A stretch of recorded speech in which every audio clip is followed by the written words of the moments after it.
Welcome to this free sample from my course Sharing Control, a course on discipline across the ages. This course is designed for families who are interested in learning about how to effectively discipline or teach our children without punishment.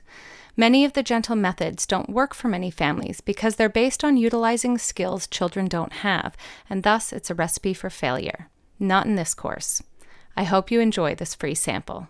Welcome to week 1 of Sharing Control, Discipline Across the Ages, where we will focus on expectations for behavior. I'm going to start with a pretty big proclamation here, and it's one I hope you'll learn is almost always true, there are always exceptions, when it comes to our children's behavior. The root of problems with our children stem from a mismatch in our expectations and what they are capable of. Now, if it was easy to fully grasp this and know how to use it to implement discipline and boundaries and expectations, then I could end this course right here. But sadly, there is a need to unpack this more and really get to where we need to be to have a healthy, happy, and generally harmonious relationship with our kids, no matter their age. But please do keep this in mind throughout the next month as we work to see how various factors impact our expectations, their capacities, and then our relationship with them. This week, we'll start with a fuller look at expectations for behavior based on our children's development, including what we can expect in certain common domains, what situational factors influence these behaviors, and of course, a bit about what is going on with those mystery well-behaved children. We end with an examination of the common problems and how we may set expectations across development. Section 1, Your Child's Development. Obviously, it should go without saying that depending on your child's age, the expectations you have will vary. However, in our culture, much of what we expect from kids is actually well beyond what they are capable of, and this leads to some very difficult times where parents struggle to control their child's behavior. And if this doesn't work, the type of control can end up escalating, or we see parents giving up and feeling like failures. So the first question is, where is your child from a developmental perspective? Section 1A, Neurological Development. Neurological development is what will often dictate other forms of development. Most of us don't realize how the brain develops over time, and although this is a topic for an entire university course or degree, we will briefly summarize what is relevant for you as parents here. Building and pruning. Most people think of brain development as simply a building of synapses and connections, but it isn't quite so simple. Development actually refers to both the building of synapses and connections, but also the pruning of synapses and connections. During the first 3 years of life, a child's brain is making tons of connections based on the environment he or she is in. So, for example, the more you respond to your child when distressed, the stronger the connection comes between you and a sense of safety or security. At 3 years, a child's brain has approximately 1,000 trillion connections. Seriously. Now at 3, although the brain continues to form connections, it is now in a pruning stage as well, where it starts to get rid of all those connections that aren't very strong. This means that if we've only experienced something once or twice, that event is likely to be pruned away and not have a long-term impact on the person we will become. So much pruning happens that by the time we reach adolescence, that estimate of the number of connections is down to 500 trillion, but some think even lower. What does this mean? The main take-home message is as follows. Experience matters. How you set up the strength of these connections is wholly dependent on how regularly you do certain things. The more you love your child, the more you connect physically with them, the more you comfort them, the more their brain is built upon those connections. The more you punish, yell, get angry, or ignore them, the more their brain is built upon those connections. And of course, how we see the world as adults is shaped by the connections we have. Now, mistakes happen for all of us, and in the vast majority of cases, they will not have a long-term impact because of this issue of pruning. Now, one key point. The brain does continue to learn, so even when we make mistakes, we can take advantage of the fact that we are able to change these connections, something called neuroplasticity. But it can take much longer and more effort than doing it in the first 3 years. Order of development. The other area that is highly relevant to understand is the order in which the brain develops. You see, the brain is not just one unitary organ, but rather it is made up of various parts that develop at different rates. In fact, the brain develops much like it has developed on an evolutionary scale, so we can kind of see babies as the evolutionary model for how us humans got the brains we did. Now, the following is very basic and focusing on the parts of the brain, not the types of development within each area, which also has implications for behaviors. But I believe this level of understanding is enough to get us forward moving and talking about discipline. The 4 main parts of the brain are, in order of the most basic to most complex, the brainstem, the cerebellum, the limbic system, and the cerebral cortex. The brainstem is the most basic part of the brain and is responsible for our most basic functions like breathing, heart rate, etc. When there's damage, it is often incompatible with life. This part of the brain is predominantly developed at birth. The cerebellum is responsible for reflexive movements like eye blinking and the various reflexes we also see at birth. So again, the cerebellum is well developed at birth. The limbic system is next to develop and is more developed than the cerebral cortex at birth, but has a lot of maturation to do over many years. The limbic system is responsible for our emotional processing, some behaviors, long-term memory, and motivation, but it is predominantly known for our emotional life and development of memories, both implicit and explicit. Starting at birth, as we know, children experience emotions, and as the brain builds connections, will form implicit memories, even if they cannot later access them or speak about them due to the lack of language. As the limbic system develops, in congruence with the cerebral cortex, emotion helps motivate us, drives behaviors, and helps us form longer-term explicit memories. The last part to develop is the cerebral cortex, the part of the brain that is responsible for our more cognitive processes, including language, abstract thought, inhibition, and more. We see very small developments take place early, think language, but this is the part of the brain that is last to develop. In the early years, this is a highly immature area of the brain, and even by age 5, it has a long, long way to go, as you can see in the image below from Dr. Thompson at UCLA. Image here describes the type of brain development from a 5-year-old to a 20-year-old brain in the dorsolateral prefrontal cortex. Notably, the degree to which the prefrontal cortex is immature is actually a bit in debate. While some have thought there is general immaturity until our mid-20s, which would explain a lot of adolescent behavior, as they are often what we deem to be impulsive and reckless, others suggest that the evidence does not support this, as many studies find adolescents actually do know the risks, but choose to make them anyway. Instead, what is immature are systems related to processing information, particularly as it pertains to risks and rewards, and it is these areas that are developing between adolescence and early adulthood. It thus shouldn't be surprising that after the first 3 years of development, adolescence is the next period of rapid neurological development.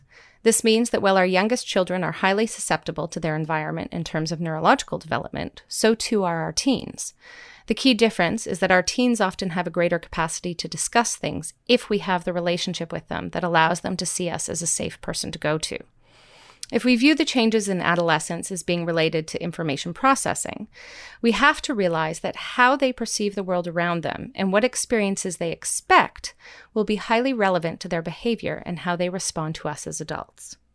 What does this mean? I think there are 3 main takeaways from this section. 1, your child is capable of experiencing and having deep memories of events that they may not consciously recollect or discuss later. It does not mean that these events don't impact the way they develop and how they interact with the world. 2, inhibition. The ability to stop something is incredibly hard for kids. At the root of most discipline issues is us asking kids to stop things and watching them fail. 3, the teenage years are also especially important for neurological development, and the likelihood that we can help during that time will be partially dependent upon how we respond to our children when they are younger, and of being aware of the unique situations they are in from a processing perspective. Section 1B, Social and Emotional Development. We could really talk about the development of social and emotional skills separately, but often we don't because our emotional lives impact our social lives and vice versa in ways that we don't always see with cognitive skills. Our emotions matter so much because they impact how we behave towards and with others, and of course, our ability to engage appropriately with others has a huge impact on our emotions. Understanding emotions. In terms of development, our understanding of emotions is actually far more advanced than most of our other systems. In studies looking at our ability to identify other people's emotions based on visual cues or context or even non-linguistic vocalizations, children do astonishingly well. However, there is some variability and some nuances that continue to develop through young adulthood.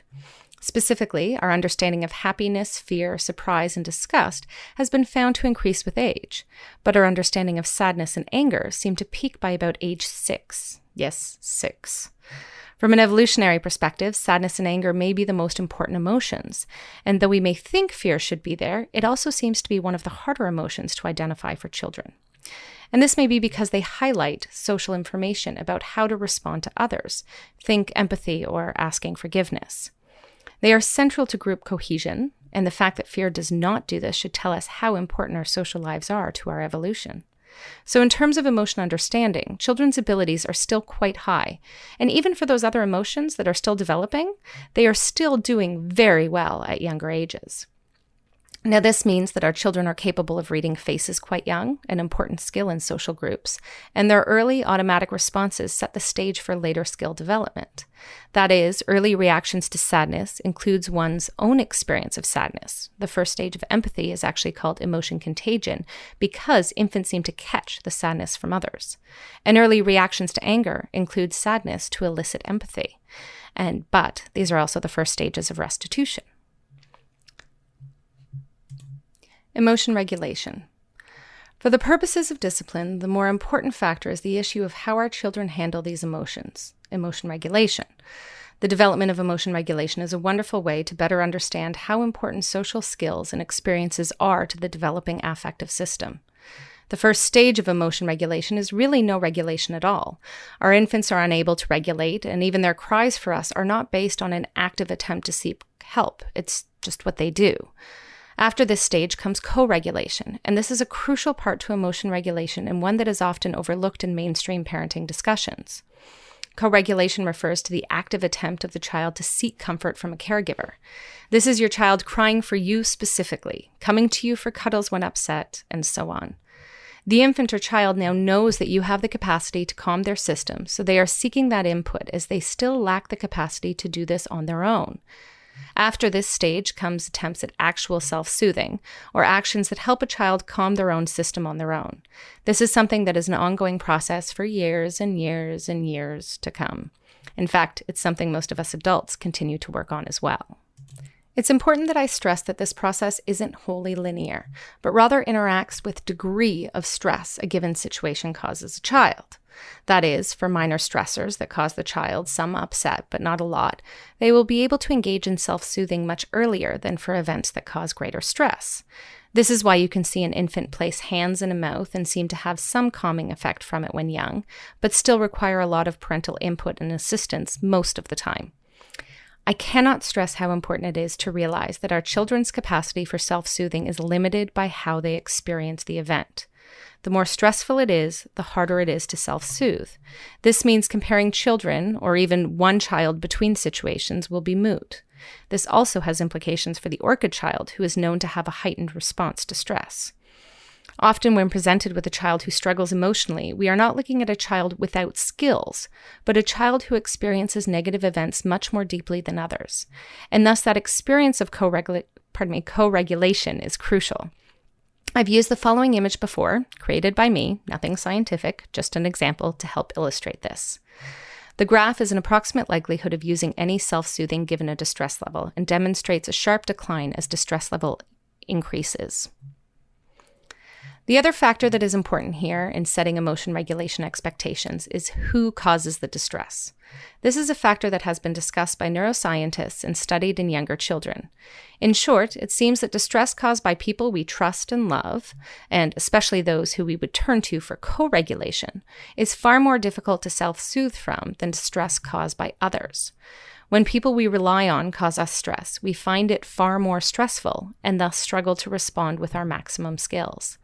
I think here of parents who tell a crying child to be quiet, for whatever reason, as actually adding fuel to the fire instead of working with the child's emotional capacity to help calm the system. When we think about these skills across development, there is not only the development of these skills that relate to self-soothing and our ability to remember to use them, but also how we experience and perceive these events and the people that are involved in them. This makes it very difficult to set reasonable expectations based on age alone, and why some older children can seem so immature when it comes to emotion regulation. As a general rule, the older one is, the more we can expect some emotion regulation and coping skills. However, this will vary based on some of the following variables. 1. The degree of co-regulation that has occurred up to this point that has helped the system develop. 2. Individual differences in stress reactivity. As mentioned, high-needs kids often respond stronger to situations and thus experience greater stress. 3. Who caused us harm? 4. Who is there to support us if we need it? Yes, kids often try self-regulation on their own, but do better if someone is there as a backup, like a safety net. 5, self-awareness of emotions. 6, cognitive limitations like low working memory, as this can cause us to be more likely to get overwhelmed and thus more stressed. And 7, other factors that would impact our ability to cope, such as being hungry, tired, feeling left out, and so on. In brief, the role of the vagus nerve. I briefly want to mention the vagus nerve because it is central to our coping skills. The vagus nerve runs throughout our body and is central to our response to stress. It can cause us to go into the fight, flight, or freeze response, or it can calm us entirely.